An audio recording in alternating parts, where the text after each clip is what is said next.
আর এই মুহূর্তে শুরুতেই যে খবরের দিকে আমরা নজর রাখবো, অবশ্যই হাইকোর্টে একাধিক হাই ভোল্টেজ মামলার আজ রয়েছে শুনানি। প্রাইমারির একটি মামলা শুনানি আজ রয়েছে বলে জানতে পারা যাচ্ছে। আর এই সমস্ত বিষয় নিয়ে আরো বিস্তারিত আমরা জানবার চেষ্টা করবো। আমাদের প্রতিনিধি এই মুহূর্তে সরাসরি রয়েছে প্রিয়াঙ্কা। বিস্তারিত জানাও আজ ঠিক কোন কোন বিষয়, কোন কোন মামলার আজ শুনানি হতে চলেছে কলকাতা হাইকোর্টে?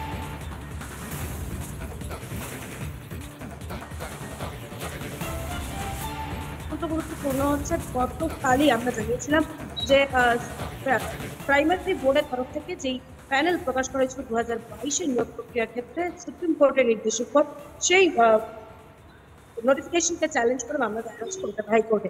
বিচারপতি রাজেশেখর মান্থার এজলাসে রয়েছে সেই মামলার শুনানির সম্ভাবনা। এছাড়াও এসএসসি বা প্রাইমারি সংক্রান্ত অন্যান্য মামলার শুনানির সম্ভাবনা যেরকম থাকছে, পাশাপাশি যোগেশ চন্দ্র চৌধুরী ল কলেজ সংক্রান্ত মামলার শুনানির সম্ভাবনা থাকছে। কলকাতা হাইকোর্টে চলছে বার অ্যাসোসিয়েশনের নির্বাচন, সেই নির্বাচনের দিক থেকে কি কি আপডেট উঠে আসে সেদিকে অবশ্যই নজর রাখতে হবে। এছাড়াও রেশন দুর্নীতি সংক্রান্ত একটি মামলার শুনানির সম্ভাবনা রয়েছে বিচারপতি জয়সেন গুপ্তের এজলাসে, এবং কোন মামলার কি আপডেট উঠে আসে, কোন মামলার শুনানি আজ হয়, সমস্ত দিকে আমাদের নজর রাখতে হবে। এছাড়াও আজকে নতুন করে মামলার মেনশন হয় কি সেগুলো নজর রাখতে হবে। একদমই তাই, ধন্যবাদ জানাবো আপাতত প্রিয়াঙ্কা, নজর রাখো।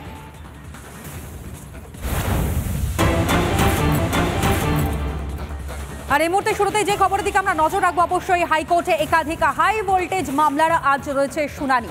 প্রাইমারির একটি মামলা শুনানি আজ রয়েছে বলে জানতে পারা যাচ্ছে। আর এই সমস্ত বিষয় নিয়ে আরো বিস্তারিত আমরা জানবার চেষ্টা করবো। আমাদের প্রতিনিধি এই মুহূর্তে সরাসরি রয়েছে প্রিয়াঙ্কা, বিস্তারিত জানাও আজ ঠিক কোন কোন বিষয়, কোন কোন মামলার আজ শুনানি হতে চলেছে কলকাতা হাইকোর্টে?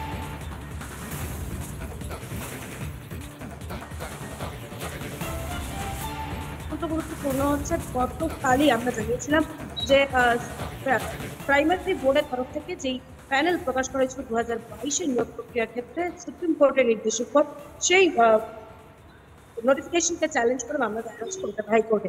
বিচারপতি রাজেশেখর মান্থার এজলাসে রয়েছে সেই মামলার শুনানির সম্ভাবনা।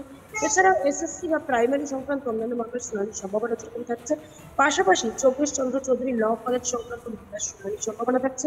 কলকাতা হাইকোর্টে চলছে বার অ্যাসোসিয়েশনের নির্বাচন, সেই নির্বাচনের দিক থেকে কি কি আপডেট উঠে আসে সেদিকে অবশ্যই নজর রাখতে হবে। এছাড়াও রেশন দুর্নীতি সংক্রান্ত একটি মামলার শুনানির সম্ভাবনা রয়েছে বিচারপতি জয়সেন গুপ্তের এজলাসে, এবং কোন মামলার কি আপডেট উঠে আসে, কোন মামলার শুনানি আজ হয়, সমস্ত দিকে আমাদের নজর রাখতে হবে।